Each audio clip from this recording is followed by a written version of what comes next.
Hey guys, welcome back to my channel. My name is Okwemi. You're welcome to Okwemi's Corner. So if you're new here, hi. If you're a returning subscriber, hi, you're welcome. On this channel, I make videos on medicine, lifestyle, and personal development and all of that good stuff. So if you're new to my channel and you're yet to subscribe, please do subscribe so that you can enjoy more valuable content like the one that you're watching today. So as you can tell from the title of today's video, I'm going to be talking about all things housemanship in Nigeria. I'm going to quickly run you through what to expect for your housemanship year, the rotations and the kind of things that you would expect that you would do for the department, and tips, my top 7 tips to surviving the year. So please keep on watching to hear all that I have to say in today's video. Thank you.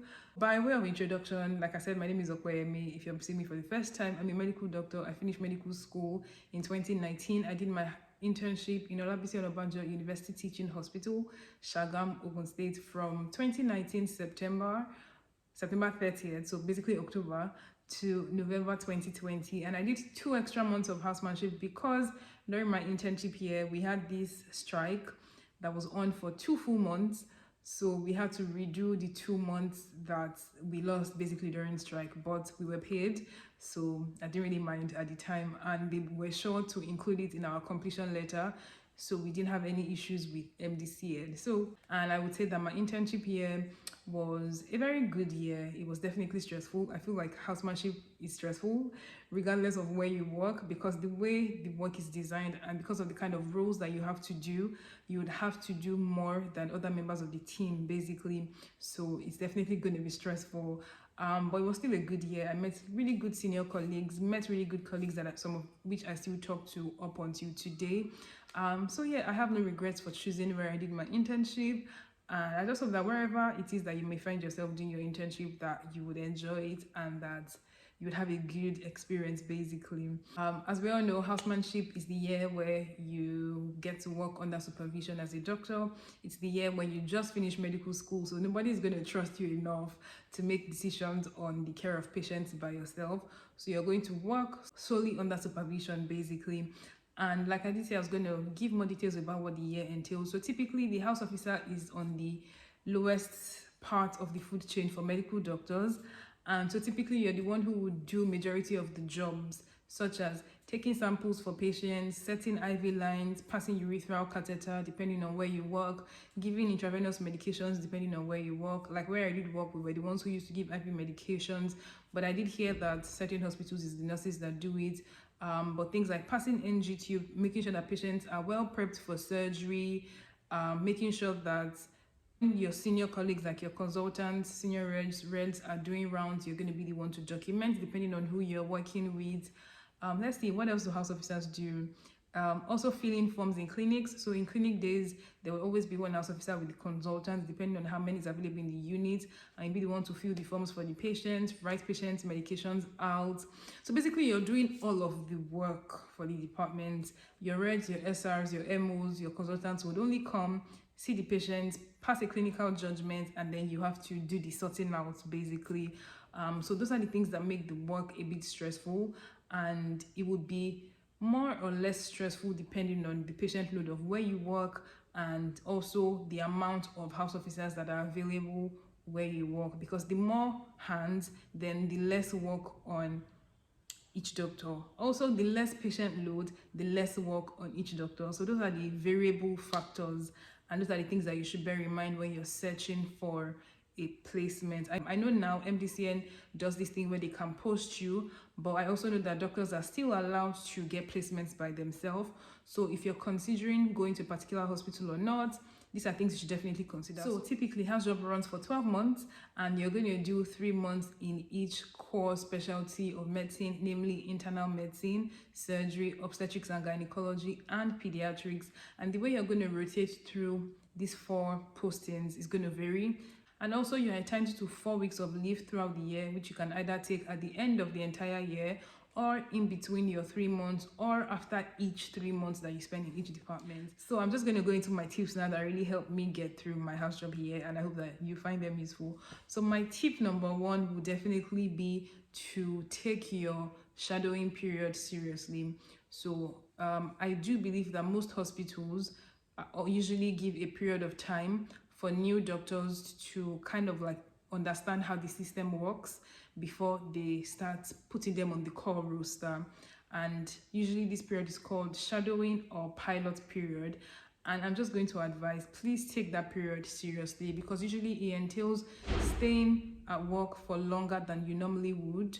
So maybe work normally ends by 4, you might be required to stay at work till like 7, 8 p.m. at night, but it's only going to be for a few days. And it's really, really important, because what that period of time does is that it allows you to ease into the system of the hospital, and more specifically the particular departments that you may be working with, or rather working in. So please take that period serious. Ask as many questions as you need to, make as many clarifications as you need to. Just make sure that you kind of understand how things work, so that when you start taking calls, it's a bit easier. You don't have to start struggling with certain things that you could have clarified much earlier during your shadowing period. So, and if you don't have this available where you're working, perhaps where you work, they just throw people straight on into calls. You can always, ask questions to know how things work basically. But the whole point of shadowing is just to understand the peculiarities of each department, because each department usually has peculiarities. For example, where I did my house job in pediatrics, we almost always do 2 tests when new patient comes. So PCV and side lab PCV and MP. So imagine if I didn't shadow and I don't know what the norm is. So it's just good, because it helps you know what the norm is, and it helps you know what is expected of you when you have a new patient. So yeah, take your shadowing period seriously. So my second tip would be to please study. When you get your new posting and you know where you're going, always try to study in advance before entering that posting. Oh, sorry, I forgot to mention earlier that usually one other thing that house officers do is to be the first person to collect new patients. And that may vary based on your center and the workload on ground. The senior colleague might just go ahead and collect, but usually you're expected to collect. So please try as much as possible to study, so that you're just up to date with what you need to know. If, for example, you're in medicine, try to read through normal common presenting complaints in medicine, so that when you have a patients, you have an idea of what might be going on, and you can just basically do what you need to do pending when your senior colleague is going to come and see the patient. So study, familiarize yourself with certain things. Chances are you may have finished medical school a couple of months before you're starting house job, and you would have forgotten certain things, which is expected. So brush through history taking, brush through examinations, brush through management of common things, just so that you have those things at your fingertips, and whenever it's required of you, you can use them. My third point would be to ensure that as a house officer, you always document everything, and you always escalate everything beyond yourself. So I'm going to go ahead and explain. It's important to always document for 2 major reasons. Number one being that several doctors are going to see a patient's case notes, possibly even nurses and other healthcare workers. And what documenting does is that it saves everybody headaches. Because let me give an example. So a patient comes in through the A&E, a number of investigations were requested by your senior colleague. It's just good or just safe to document after the patient has been seen. For example, samples for full blood count, EUCR, have been taken and sent to the lab, so that when somebody else comes to the case notes, they know what has been done and what needs to still be done. If the samples could not be taken, document it as well. Samples for this could not be taken because, for example, patient has financial constraints. Document it. If, for example, you were supposed to do a procedure, maybe pass an NG tube or pass a catheter, and the patient refused, document it. Whatever it is that involves patient care, please always document, so that anybody coming after you can see what has been done, what needs to be done, why certain things haven't been done, and can know how to move ahead with such a patient's care. And also so that if in future anything arises, any form of medical legal issue, or any point in time where a patient is denying certain things, there is evidence from the notes that whatever it is that should have been done for that patient was attempted, or for certain reasons could not be done. And also, whenever it is that you encounter any difficulty with any patient, in terms of maybe you couldn't do a procedure because they refused, or you couldn't do something because they haven't paid or something, always, number one, document, and number two, escalate it beyond yourself. Involve your senior colleagues, tell them what's going on. They might not do anything like in terms of anything more, But it's just good to know that you have covered yourself and you have escalated that matter beyond yourself. So please always document. It saves everybody headaches of repeating things that probably have been done before and wasting patients' money, and helps us know what has been done, what's left, what needs to still be done. So always document. Also saves you from any kind of medical legal issue. My fourth tip will be to ensure that you make acquaintance with your colleagues, your senior colleagues, your nurses, and other members of staff. So as a new doctor, right, the people who can help you the most, right, I would say are your colleagues and nurses, because nurses have been on the ward for such a long time. They know how certain things are done. They can put you through if you're having any difficulties. So please try to make acquaintance with them. Beyond, don't be rude, be able to speak to them. Ask them, oh, how was your night? How are you? Good morning. Say hi. Don't be that person who just comes to the ward and doesn't say anything or doesn't greet and things like that. And again, we're Nigerians. People take culture very seriously. But that aside, it's just good to be able to build the relationships to such a point whereby you can ask for help, if that makes any sense. Same with your colleagues as well. Don't be that person who your colleagues don't be that person who can't ask colleagues for help or can't talk to other people. Just build a cordial relationship. Also with your senior colleagues, you might leave that hospital and months, years down the line, you may need a reference from, a senior colleague where you were working before.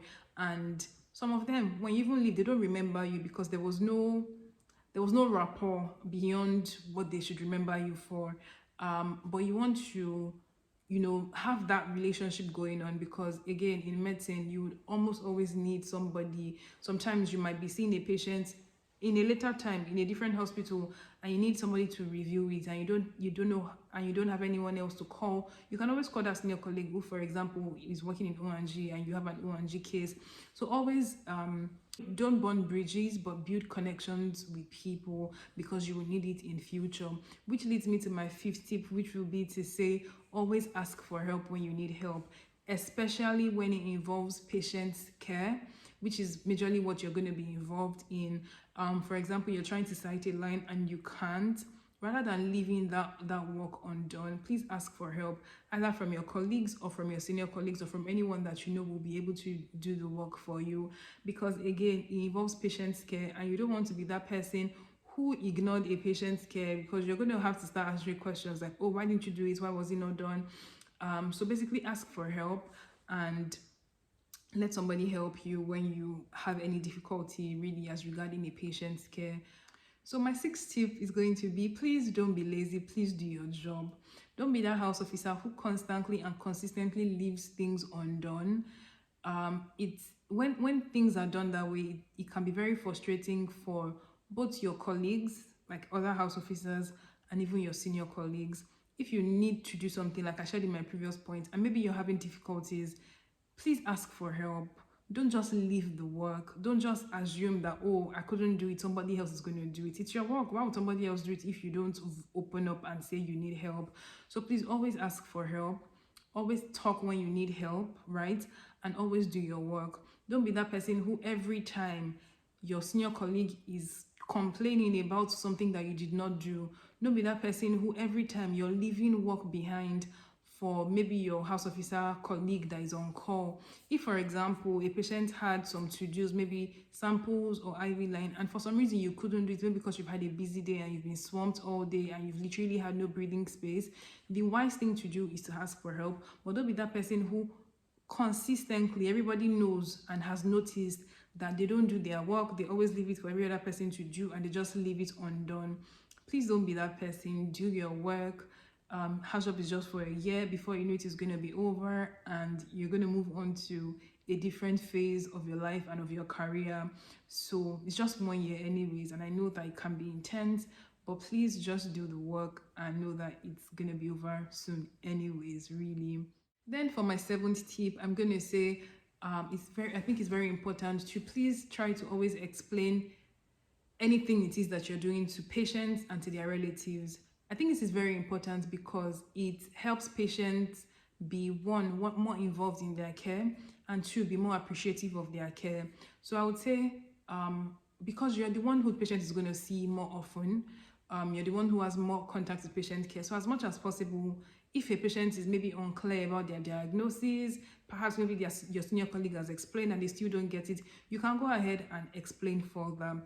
If you want to do something for a patient, you want to write a test, you want to write a medication, you can go ahead and explain what it's for. For example, maybe you want to fill an investigation for the patient, you can explain that, oh, this test, we just want to do it to see the person's kidney function. They understand, they might not understand what electrolyte, urea, and creatinine is, but if you say, oh, want to see how the kidney is working, or oh, want to see how the liver is working, they get it, and they don't now just feel like, oh, they're just throwing their money into a well, but they understand that the doctors are actually doing something, and they become more appreciative of the care that they are getting as well. So please always explain things to your patients, both the diagnosis and the care that you're offering. That way they are more appreciative, they are more understanding of what's going on. And also, if maybe a patient has a poor prognosis, please also always explain. It might not be your place to do it sometimes. Your senior colleagues will go ahead and do that even before you go ahead to do that. But if in a case where there's nobody else to do it, please do it, so that if, for example, if a patient dies, the relatives are more prepared for that prognosis because you have carried them through in the care. So yeah, those are the tips that I have for you guys today. If you're just about to start your house job, if you're going to be starting in a couple of years, if you're already doing your house job, or if you're not even a medical personnel but you're just watching this, I hope that you have somehow found this useful. And if you're a medical doctor as well who has done their house job and you have more tips, please definitely share them down below in the comment section. Somebody's definitely going to benefit from what you have learned. And so yeah, this is all I have for you guys today. And if you're doing your house job or you're about to start, I wish you all the best. I pray that you have an amazing experience throughout the year. I know that house job is not easy, but God will make it easier for you. That's all I can say. And just know again that this too shall pass. 1 year is going to be over sooner than you know it. So, all right, guys, I will see you in my next video. Bye.